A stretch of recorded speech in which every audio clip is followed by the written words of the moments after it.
Hello ವೀಕ್ಷಕರೇ, ತಮ್ಮೆಲ್ಲರಿಗೂ Shri recipes ಇನ್ ಕನ್ನಡ ಚಾನಲ್ಗೆ ಸ್ವಾಗತ. ಇವತ್ತು ಈ ವಿಡಿಯೋ ಮೂಲಕ ತಮ್ಮೆಲ್ಲರಿಗೂ ಚಿಕನ್ ಬಿರಿಯಾನಿನ ಯಾವ ರೀತಿ ಮಾಡುವುದು ಅಂತ ತೋರಿಸ್ಕೊಡ್ತಾ ಇದ್ದೀವಿ. ಹಾಗಿದ್ರೆ ಬನ್ನಿ ಈ ರೆಸಿಪಿನ ಯಾವ ರೀತಿ ಮಾಡುವುದು ಅಂತ ನೋಡೋಣ. ಮೊದಲಿಗೆ ಒಂದು ಕುಕ್ಕರ್ನ ಬಿಸಿ ಮಾಡಿಕೊಂಡು ಎಣ್ಣೆನ ಹಾಕುತ್ತಾ ಇದ್ದೀವಿ.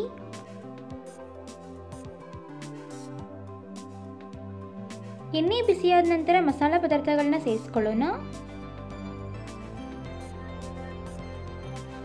ಹಾಗೆ 1/4 ಟೇಬಲ್ ಸ್ಪೂನ್ ಅಷ್ಟು ಜೀರಿಗೆ, ಜೊತೆಗೆ ಸ್ವಲ್ಪ ಪಲಾವ್ ಎಲೆನ ಹಾಕುತ್ತಾ ಇದ್ದೀವಿ. ಈಗ ಇದನ್ನ ಚೆನ್ನಾಗಿ ಮಿಕ್ಸ್ ಮಾಡ್ತಾ ಲೋ ಫ್ಲೇಮಲ್ಲೇ ಫ್ರೈ ಮಾಡ್ಕೊಳ್ಳಿ.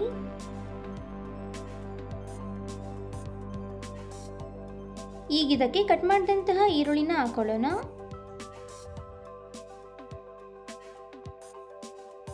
ಈಗ ಇದನ್ನು ಸಹ ಚೆನ್ನಾಗಿ ಫ್ರೈ ಮಾಡ್ಕೊಳ್ಳಿ.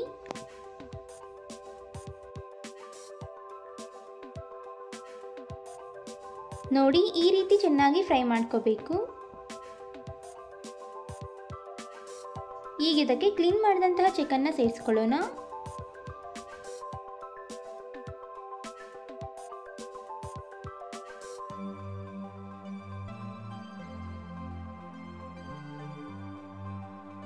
ಈಗ ಇದನ್ನ ಚೆನ್ನಾಗಿ ಮಿಕ್ಸ್ ಮಾಡ್ತಾ ಲೋ ಫ್ಲೇಮಲ್ಲಿ 5 ನಿಮಿಷಗಳ ಕಾಲ ಫ್ರೈ ಮಾಡ್ಕೊಳ್ಳಿ.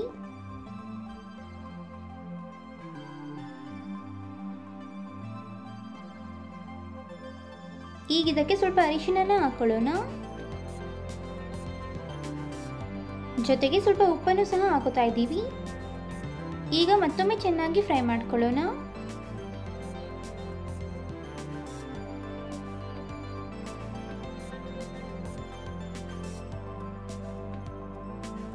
ಈಗ ಇದಕ್ಕೆ 1 ಟೇಬಲ್ ಸ್ಪೂನ್ ಅಷ್ಟು ಶುಂಠಿ ಬೆಳ್ಳುಳ್ಳಿ ಪೇಸ್ಟ್ನ ಹಾಕುತ್ತಾ ಇದ್ದೀವಿ. ಹಾಗೆ 2 ಟೇಬಲ್ ಸ್ಪೂನ್ ಅಷ್ಟು ಅಚ್ಕಾರದ ಪುಡಿ, 2 ಟೇಬಲ್ ಸ್ಪೂನ್ ಅಷ್ಟು ಬಿರಿಯಾನಿ ಮಸಾಲ, 1/4 ಟೇಬಲ್ ಸ್ಪೂನ್ ಅಷ್ಟು ಗರಂ ಮಸಾಲ, ಅರ್ಧ ಟೇಬಲ್ ಸ್ಪೂನ್ ಅಷ್ಟು ಧನಿಯಾ ಪುಡಿ, ಜೊತೆಗೆ 1/4 ಟೇಬಲ್ ಸ್ಪೂನ್ ಅಷ್ಟು ಚಿಕನ್ ಮಸಾಲಾನ ಹಾಕುತ್ತಾ ಇದ್ದೀವಿ. ಈಗ ಇದನ್ನು ಚೆನ್ನಾಗಿ ಮಿಕ್ಸ್ ಮಾಡ್ತಾ ಲೋ ಫ್ಲೇಮಲ್ಲೇ 2 ನಿಮಿಷಗಳ ಕಾಲ ಫ್ರೈ ಮಾಡ್ಕೊಳ್ಳೋಣ.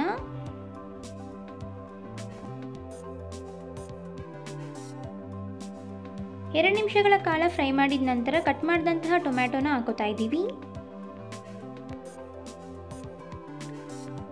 ಜೊತೆಗೆ ಹಸಿಮೆಣಸಿನಕಾಯಿನೂ ಸಹ ಹಾಕುತ್ತಾ ಇದ್ದೀವಿ. ಈಗ ಇದನ್ನು ಸಹ ಚೆನ್ನಾಗಿ ಫ್ರೈ ಮಾಡ್ಕೊಳ್ಳೋಣ.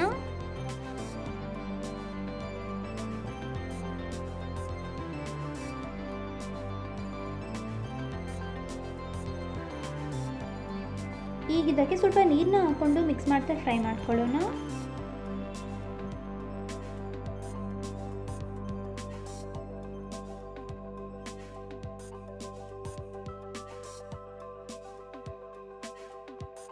ಚೆನ್ನಾಗಿ ಫ್ರೈ ಮಾಡಿದ ನಂತರ ನಿಮಗೆ ಯಾವುದು ಬೇಕೋ ಅದಕ್ಕೆ ನೀರನ್ನ ಸೇರಿಸ್ಕೊಳ್ಳಿ.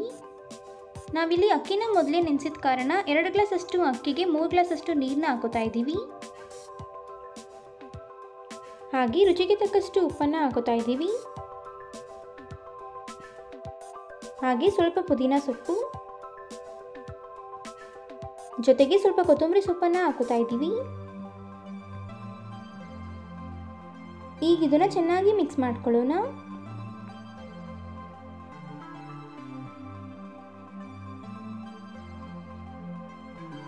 ಚೆನ್ನಾಗಿ ಮಿಕ್ಸ್ ಮಾಡಿದ ನಂತರ ಲೋ ಫ್ಲೇಮಲ್ಲೇ 2 ನಿಮಿಷಗಳ ಕಾಲ ಕುದಿಸ್ಕೊಳ್ಳಿ. ಈಗಿದು ಚೆನ್ನಾಗಿ ಕುದಿದೆ. ಈಗ ನೆನೆಸಿದಂತಹ ಅಕ್ಕಿನ ಸೇರಿಸ್ಕೊಳ್ಳೋಣ.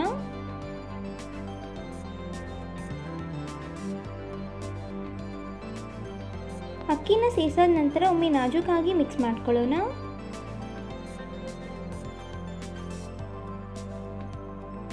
ಈಗ 1 ರಿಂದ 2 ಟೇಬಲ್ ಸ್ಪೂನ್ ಅಷ್ಟು ತುಪ್ಪನ ಹಾಕೊಂಡು ಮಿಕ್ಸ್ ಮಾಡ್ಕೊಳ್ಳಿ.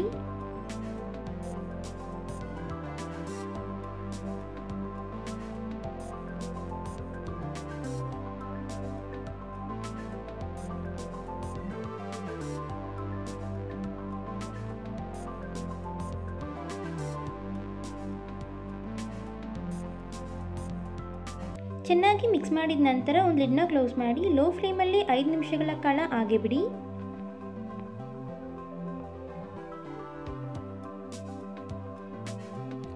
5 ನಿಮಿಷದ ನಂತರ ಲಿಡ್ನ ಓಪನ್ ಮಾಡೋಣ.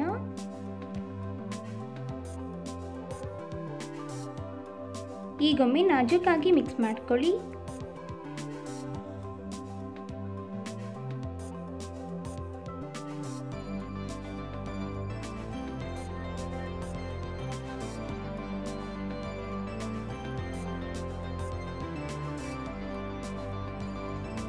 ಈಗಿಲ್ಲಿ ನೀವು ನೋಡ್ತಿರಬಹುದು ಕಂಪ್ಲೀಟ್ ಆಗಿ ಚಿಕನ್ ಬಿರಿಯಾನಿ ರೆಡಿ ಆಗಿದೆ. ನೋಡಿದ್ರಲ್ಲ ವೀಕ್ಷಕರೇ, ಈಸಿಯಾಗಿ ಚಿಕನ್ ಬಿರಿಯಾನಿನ ಯಾವ ರೀತಿ ಮಾಡಬಹುದು ಅಂತ. ಹಾಗಿದ್ರೆ ಇವತ್ತು ನಾವು ಮಾಡಿ ತಿಳಿಸಿಕೊಟ್ಟಂತಹ ಈ ರೆಸಿಪಿ ತಮ್ಮೆಲ್ಲರಿಗೂ ಇಷ್ಟ ಆಗಿದೆ ಅಂತ ಅನ್ಕೊತೀನಿ. ಇಷ್ಟ ಆಗಿದ್ರೆ ಈ ವಿಡಿಯೋಗೊಂದು ಲೈಕ್ ಕೊಡಿ. ಹಾಗೆ ತಮ್ಮ ಅನಿಸಿಕೆ ಅಭಿಪ್ರಾಯಗಳನ್ನ ಕಮೆಂಟ್ ಬಾಕ್ಸಲ್ಲಿ ಕಮೆಂಟ್ ಮಾಡಿ. ಅಷ್ಟೇ ಅಲ್ಲ, ಈ ವಿಡಿಯೋನ ಮತ್ತೊಬ್ಬರಿಗೂ ಹೆಲ್ಪ್ ಆಗೋ ಹೋಗಿ ಶೇರ್ ಮಾಡಿ ಅಂತ ಕೇಳ್ಕೊತಾ ಇದ್ದೀನಿ. ಮತ್ತಷ್ಟು ಹೊಸ ರೆಸಿಪಿಗಳಿಗೋಸ್ಕರ ನಮ್ಮ ಚಾನಲ್ನ ಸಬ್ಸ್ಕ್ರೈಬ್ ಮಾಡೋದನ್ನ ಮರಿಬೇಡಿ. Thank you.